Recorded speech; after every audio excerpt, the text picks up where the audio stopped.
You can, but should you? What's up, guys?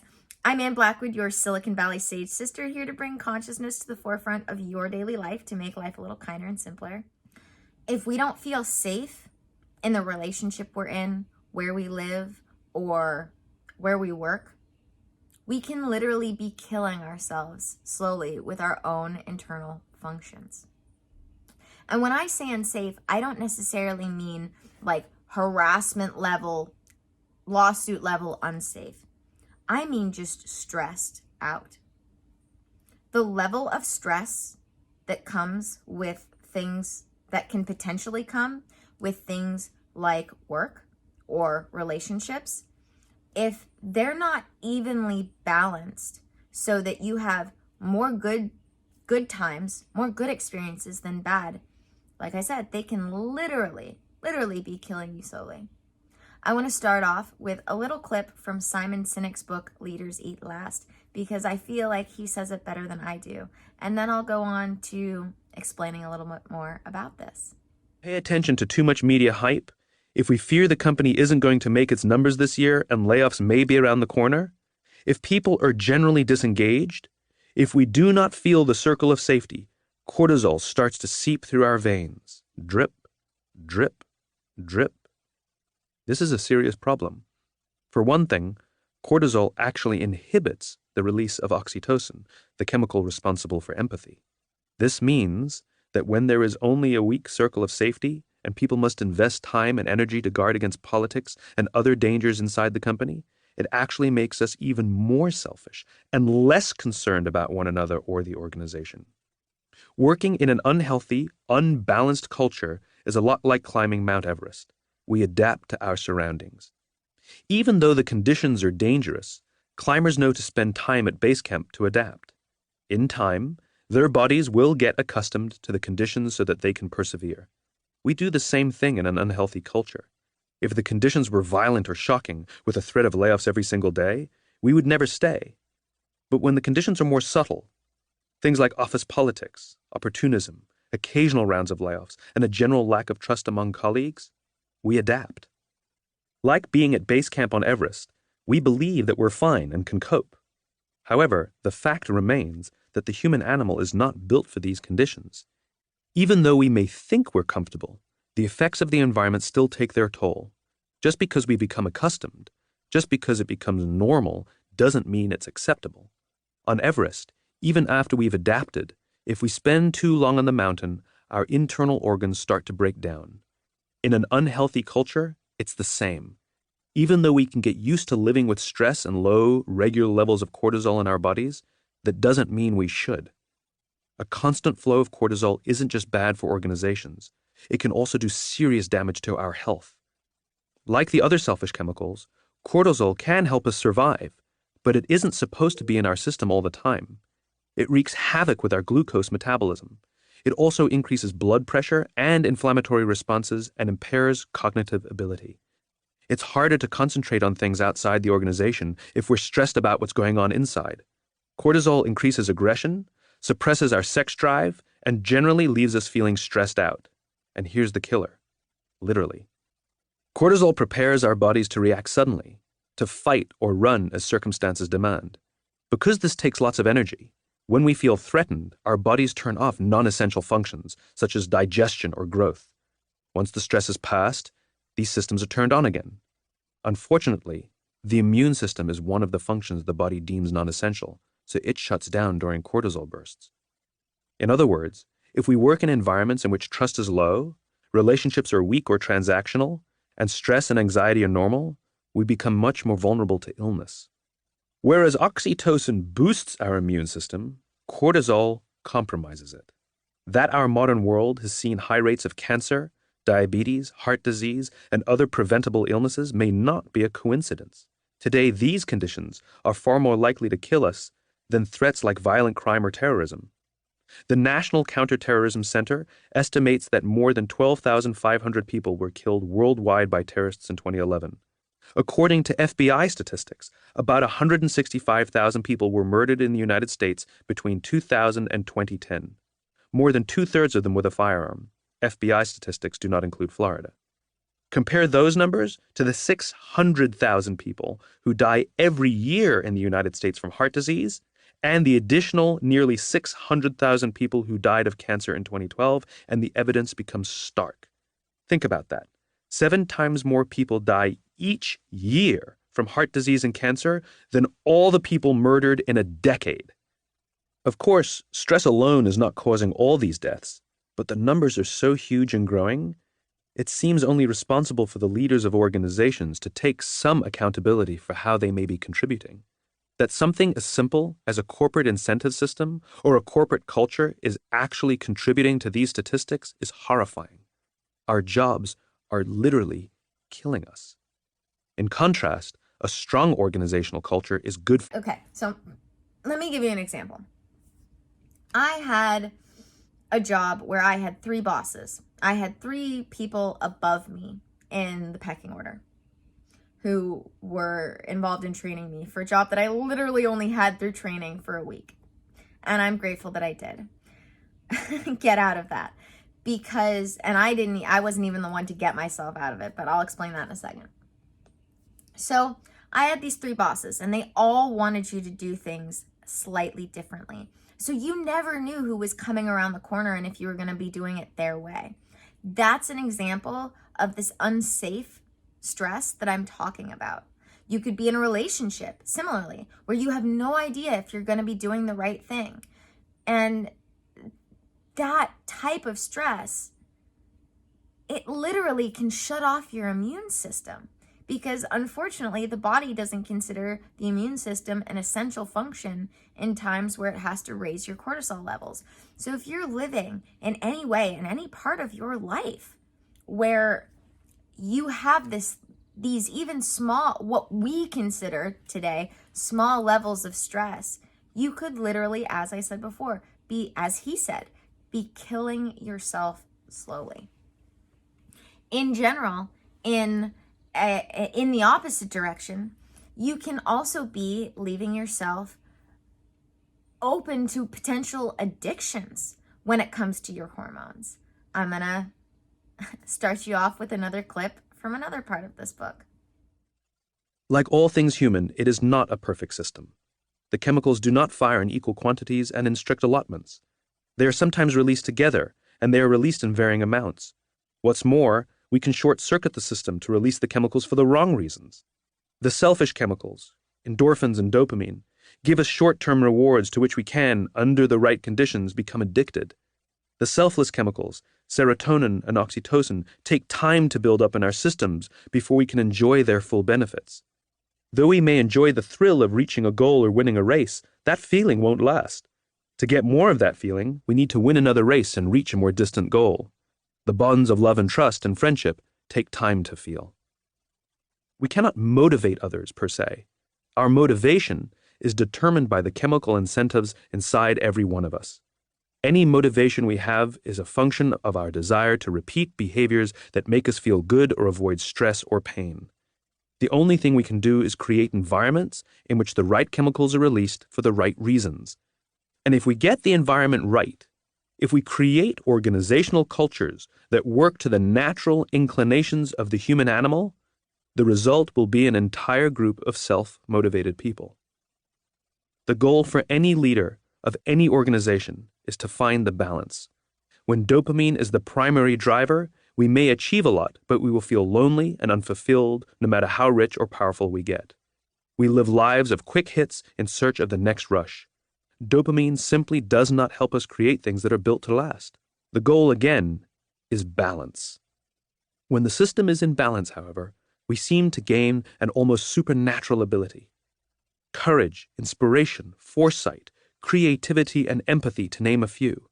And when those things all come to bear, the results and the feelings that go with them are simply remarkable. Whether it be social media or just your phone notifications in general, or again, a bad relationship, we can end up having our hormones set off at the wrong times, where we're getting these dopamine spikes, serotonin spikes, whichever, oxytocin, at the wrong times for the wrong reasons.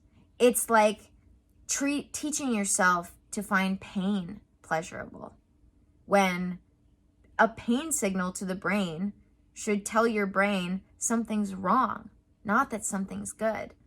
But we have to be careful. Just because we can doesn't mean we should. We have to be, I turned my notifications off for 99% of what the average person has them on for. I have them on for what I consider my VIPs for emails. I have them turned on for one particular place on my phone where I get messages from people that I know I need to, other than my regular phone and messages, and that's it.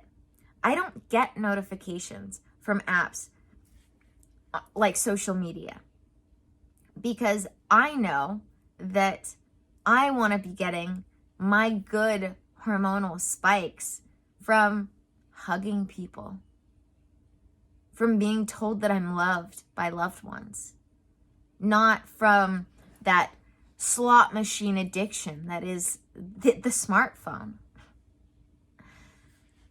We have to be so careful, so careful. Pornography is another great example of people getting their hormonal uptakes from the wrong places.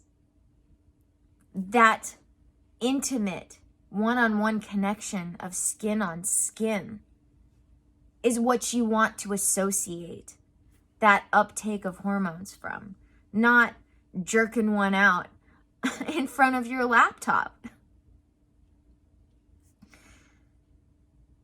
We want so much to be happy, and yet we are constantly doing all of the wrong things to actually build sustaining happiness in our life. And as I say, when you have what I call the Holy Trinity of health balanced and healthy, that's when happiness comes naturally. And that's what I built my systems on. Sustainable, long-term happiness and healthiness, not this instant gratification crap that's being pushed today. I have a rule that I don't know where it came from, but I love it, and it's called the 5x5 rule. If it's not going to affect me in 5 years, I'm not going to give it more than 5 minutes of my time.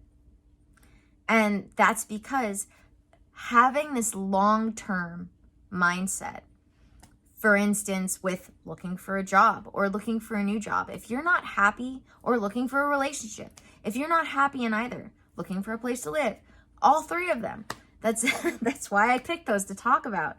If you're not happy in any of those places, you are hurting your immune system. You are literally opening yourself up to get sick more.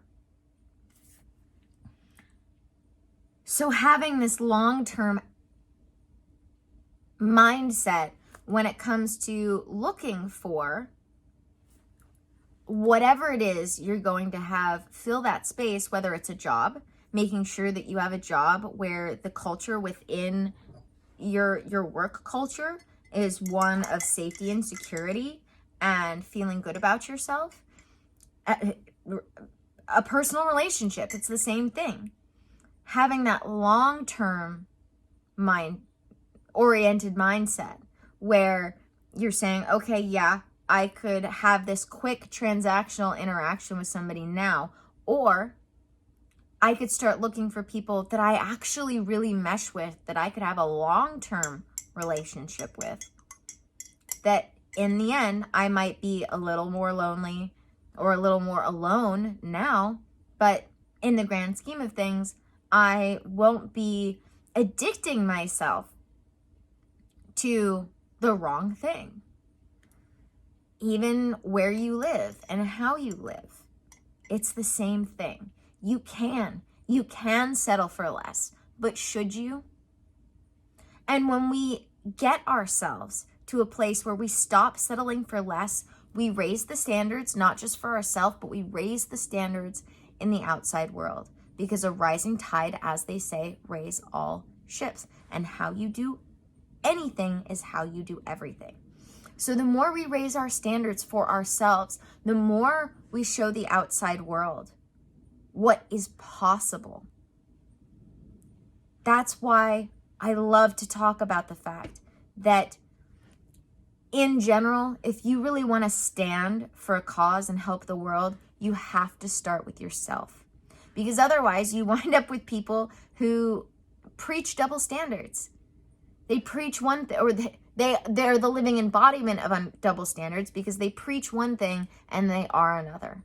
They aren't practicing what they preach. So, yes, you can. You can settle for less. But should you? No. Because not only on a hormonal level are you setting yourself up for misery, but you're not helping the world level up either. We set the example, and we need to be setting a better example. Start with yourself, and people will see it. People will gravitate towards it in a way that they don't gravitate towards fakeness. People can see fakeness from a mile away. Truly. People like to fool themselves into thinking that they can put on this mask of confidence and success, but we see right through it. We do. We don't realize what it is we're seeing that allows us to see right through it, but we do. So just keep that in mind. You don't fake it until you make it. You be it until you make it. And it's time to start right now with yourself so that we can not just better ourselves, but better the world by example. All right, guys, thank you for joining me for another video. As my cup says today, don't be a prick.